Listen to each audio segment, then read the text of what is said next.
I build apps and flip them. I've done this 4 times and made over $500,000. This is Lots, a London-based founder who treats apps like real estate. He builds them fast, grows them to about 20K a month, and then flips them for all cash deals. My philosophy is to stack cash and achieve financial freedom.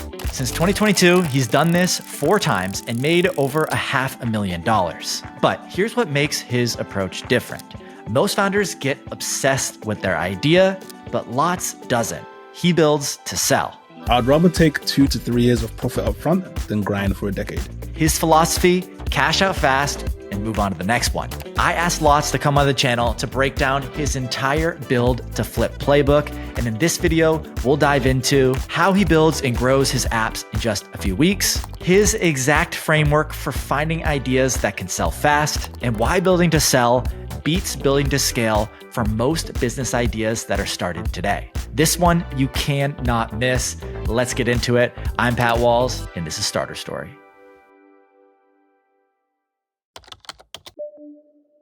All right, Lots, welcome to the channel. Tell me about who you are, what you built, and what's your story. Yeah, my name's Lots. From London, moved to SF recently, and I build apps to about 10 to 20K MRR and I'm flipping them. I've done this 4 times now and racked up total sales of over $500,000 since 2022. Okay, before we get into this whole strategy around flipping apps, what were the apps that you built and sold? So Bible Buddy was my first one. So that was an AI therapist for Christians. Then Magic Music, which was a rapper around Suno AI, which is an AI music generator. Then Toxic Traits, which is basically just screenshot chats that you have with people, and then you get the personality traits from them. And then Pray Screen was the last one, which was essentially it blocks your apps and you have to pray for you to be able to unlock them.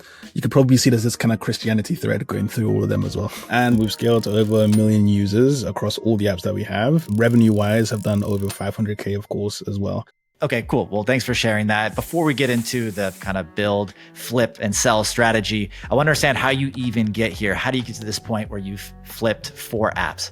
Yeah, it actually comes from a place of pain, actually. So I was actually in banking originally, and then I started my own VC-backed startup. You know, everyone thinks they're going to be Mark Zuckerberg. So I also thought I was going to be from London. Ran it for about 3.5 years, ended up failing. And I was kind of like, to lick my wounds, I was like, let me just kind of create apps and see how that goes. Luckily for myself, this was 2022 when GPT was first commercialized. So I was able to ride like loads of waves and learn a lot super quickly.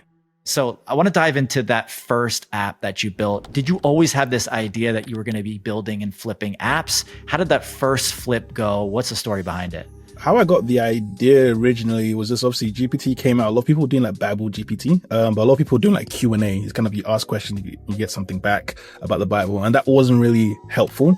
So I kind of flipped it to be more of an AI therapist, to be a little bit more emotional, ask questions after each response, then launched on WhatsApp. Because again, I didn't have the technical skills, right? So I used like a third party at the time. And then I didn't realize WhatsApp charges an arm and a leg per conversation window. Then my costs like ballooned to like 15K a month. I was like, hell no, I need to move on to my own infra. Then hired an engineer from Upwork, but then moved it to like iOS and Android. And how I found the person that I sold it to was I actually first originally listed it on MicroAcquire. Then I was also active in my first million podcasts as well in a community they have on Facebook. And someone just happened to be in London at the same time that I also was. And he reached out, he was like, hey, this seems interesting. And then he ended up acquiring it. Okay, cool. So you sort of sell this business as an accident, but then you go and flip 3 more. What did you learn through that process? And why are you so into flipping apps and doing this over and over? Yeah, I say that there's like 2 key trends I'm riding here. There's the whole consumer coming back. The market is like trending and is highly liquid. So what I mean by highly liquid, it means that right now tech isn't the hard thing to build at all, which means there's a lot more buyers out there who can feel like, hey, I can just take this product on and just market it better than you and then get more money and more profit margin. So I think that's the first thing. Number 2 came from a personal perspective. So I raised VC originally for my first startup, but I was still broke, right, at the end of the day. And with this, it was kind of a much clearer route to be able to get some cash in. And I think there's a lot of like dreams sold to people, which is kind of like, hey, raise VC, you know, raise for the next 10 years. And then, you know, hopefully there's that 0.0001% chance you're going to become a billionaire through there. I would rather, you know, build something and then in the 6 to 12 months, exit it for like a cool 250K. Okay, cool. A lot of people that watch this channel, they have this one big idea. They get really, really attached to this idea and they can't even imagine what it would be like to just build something just to sell it. How do you approach ideas? Do you get really attached to your ideas, or how do you approach ideas? Yeah. So for me, before I kind of start working on anything, I always tell myself, is this going to be my legacy or is this cash flow? And that then dictates all further decisions going down the line. A lot of the things so far have been things that have just been cash flow. So that actually dictates on how I build things itself. What people normally get wrong is, I'll say two main things. First one is that they make their apps way too complicated. And when I say complicated, I don't mean the actual app itself, but more so the operations behind the scenes. And they don't make it clean enough when you want to then get something acquired itself, which then normally like kills a lot of deals going forward, especially if like, a buyer's asking you certain questions and you can't answer it, or just too long-winded an answer. They just think, oh, you know what, this is not for me. So I think that's the first thing. Second of all, when they're also looking for buyers, I would say the issue is that everyone wants to go for the highest price, and the highest price tends to take the longest and also fall through the most itself. And the longer it takes, the more likelihood of it falling through. So even when I'm actually selling my app, I don't like to sell to the highest bidder. I normally like to sell to the third highest bidder and tell them that they have two other bids on top of them. But if they're able to close in like 3 to 4 days, I'll choose them. And they normally kind of like feel lucky, and they're kind of like, you know what, let's just wire everything now and then let's get everything else sorted afterwards.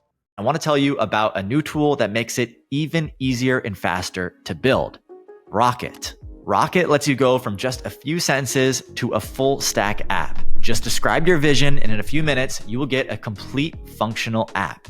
Backend integrations and production ready code, everything. With Rocket.new, you can import designs from Figma and integrate with Stripe and Supabase in just a few clicks. 400,000 users from around the world are building with Rocket because it's the simplest way to turn ideas into apps in minutes and not months. So if you're ready to finally build your idea faster than ever, check out Rocket at the first link in the description. Thank you to Rocket for sponsoring this video. I love what you guys are building.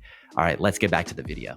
Okay, cool. I want to get a little bit more tactical here. I want to understand your playbook. You've done this for over 4 apps. What is your actual playbook for finding an idea, building it, marketing it, and selling it? Can you walk me through this step by step?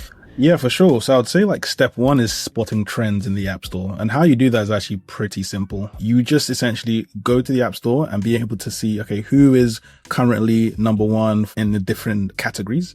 And then once you do that, you're able to then see, are there other apps also, let's say in the top 20, who are doing exactly the same thing, but maybe for slightly different niches. Then I go to Sensor Tower to be able to see, okay, what's actually the revenue numbers of each. And if I see all of them are doing, over 100K MRR or over 500K MRR, then I know, okay, cool, there's something here for sure. And once I've actually spotted the trend that I'm seeing, I then think to myself, okay, how can I make my app unique? So for me specifically, I love the Christian market itself, normally because obviously I'm Christian myself, but also the edge is most technology gets to faith or religion last.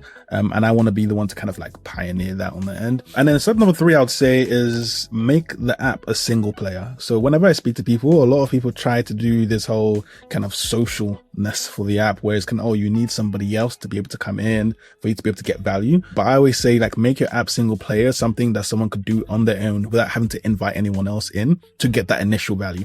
Yes, you can do it afterwards as an added extra later on, but it just makes things too complicated. And then you kind of have to start marketing to 2 people at the same time. And then I would say number 4, a key thing for me is either you make it highly shareable or super high retention. So no one on this earth shares apps, right? No one's going to randomly be like, hey, yeah, download this app, right? But what they tend to do is actually share an asset within the app, so they don't even know that they're sharing the app. A good case of this was Magic Music. And I allowed people to share songs with other people, and it opened up a web view where they could actually listen to the song without downloading the app. But then there was a big green button that said, create your own song. So what we kept seeing is that people would, make a song about their friend, cussing their friend listens to it and it's like, oh, you, man, I'm going to create my own one. And then they then downloaded it themselves. And that actually made like the shareability of it like super high. And then high retention. I mean, Prey Screen is the best one of saying this. So Prey Screen had a 60% day 30 retention, which is kind of like unheard of. And what helped with that was two things. Number one, of course, we literally blocked your apps. So you kind of had to use us for you to unlock your apps. But also number two, something religious. So there's also another pull factor to bring people in. And then number five, I would say making the tech stack simple and plug and play. When you're trying to sell something to someone else, you need to make it look as simple as possible, just so that they don't need to come in with like technical know-how per se to be able to operate this thing. Step 6, I would say now you have kind of like your idea already. Now, of course, the major part is obviously growing it for it to be attractive to a buyer. I have a very specific route that I go down, and it's normally UGC first. So I have multiple UGC accounts, and I like to create content that is kind of rage baiting, where it's kind of like you show something and people have to maybe scroll back or watch it again to just make sure that I just see that. Or they just end up arguing with everyone in the comments as well, because all TikTok sees is like, oh, that's engagement. Let's boost that to other people. Once I have the right hook, then I then launch it on Meta ads, for example. And that way I actually get really low CPIs, CPI being cost per install. So for Prey Screen, we were getting between 30 to 50 cents cost per install in the US market, which is like unheard of. That's actually how I normally grow things. Then number 7 is around, I guess, the finale, which is how to sell it. For me, I love to get them to about 10K to 20K MRR before then looking for a buyer. One thing you want to do is that your last 3 months, you want it to be like on an uptick, right? You don't want it to be like, oh, it's currently failing and now you're trying to sell it, because it just looks like you're just trying to empty your bag to somebody else. Where I'd list it, Microacquire is a great place for you to list this. Also just posting on Twitter as well, I've seen does really well. In terms of valuations, they vary depending on the buyer, but I've seen between like 2 to 4x EBITDA, I would say. EBITDA would be just essentially profit. But again, the kind of apps I build aren't something that's like so deeply technological that another company would be like, well, we need this for sure. It tends to be more of a cash flow thing for the other company that's purchasing, but normally between 2 to 4x EBITDA for the ARR that you have. Okay, cool. Well, thanks for sharing that entire playbook. That was amazing. You've already built and sold 4 apps. So I imagine you've seen a lot of ideas that didn't work. And obviously you've had some ideas that worked really well. If you were starting over today and building stuff, what would be some of the ideas you'd be working on right now? Apps that you think you could build and sell just like you've done? First one sounds funny whenever I say it, but if you've been dating or have a girlfriend, you normally have this issue where they're kind of like, oh, you know, I've got a headache, I don't really feel well today, and you just find out they only eat 3 times a day. I'm doing an app where it just tracks that they've eaten 3 times a day, especially like around, let's say, the 18 to 30 age group for sure. And the reason I'll do kind of this is because there's a specific audience, so that means targeting is a lot easier. And then this is something I've already seen adjacent apps do, which is more like, you know, calorie tracking specific for women. So I'll just do some kind of version of that. Second idea I'll do would probably be something around Korean skincare thing that the ladies love. Again, I'll just make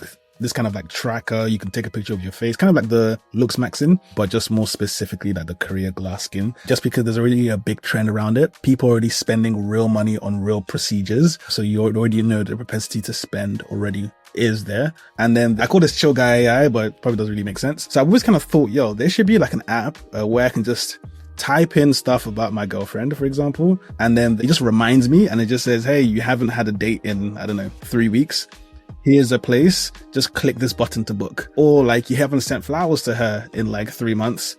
I didn't have to think about it, just click the button to book straight to her address, right? And like any little thing she's told me before, I can just write it down in the kind of like journal, and then it just kind of uses that to be able to find gifts, and I just click a button and it does it for me. And I just kind of think that would absolutely kill it. Especially like revenue model wise, you can have the subscription based on that. So I think that's something that'll be super cool. If you build that, I will be one of your first customers, I promise. So let me know when you do build that. To talk about that idea that you were just talking about, I want to know about tech stack. Let's say you were to just go and build that idea right now. That was your next big idea. What would be your tech stack in terms of building the app and then also tracking analytics and running the business? Yeah, for sure. So I tend to build in React Native. So that's what I do on the building side of things. In terms of like the marketing, which is what really matters on that end, I'll use something called Shortimize. And it's basically like you're able to track TikTok views over time for the different accounts. There's also another product called appstoretracker.com, and that's able to be able to see different apps and how quickly they've gone up in the app store. So you can also track yours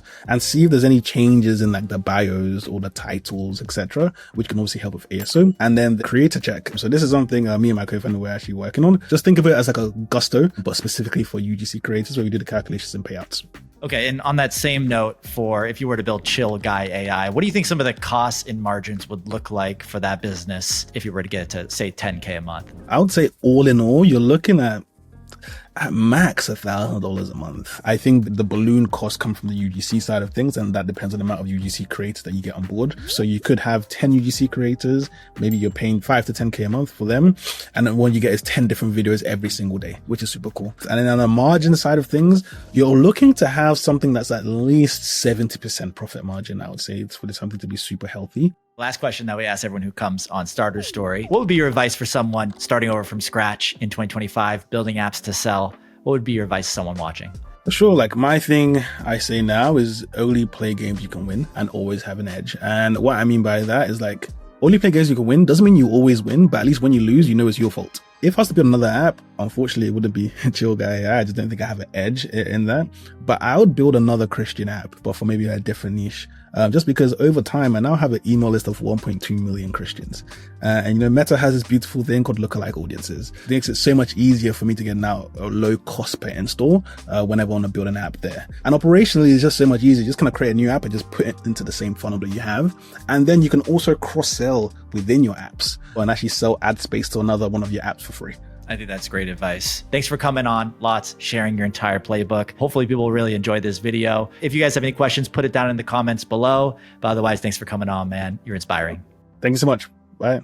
I want to thank Lots again for coming on the channel and sharing everything. I think it's amazing that he's done this over 4 times and he has plans to do it over and over again. That's the power of being able to come up with an idea and build it fast. And this is exactly why we launched Starter Story Build. It's our program where we will help you take your idea and turn it into a real app using only AI tools. If you're ready to get off the sidelines, build that app and launch into the real world, then head to the link in the description to check out Starter Story Build. Our next bootcamp is starting this week, so get in there and save your spot. I would love to see you in there building. All right, thank you guys for watching. That's it for this episode. I hope you enjoyed it. I'll see you in the next one. Peace.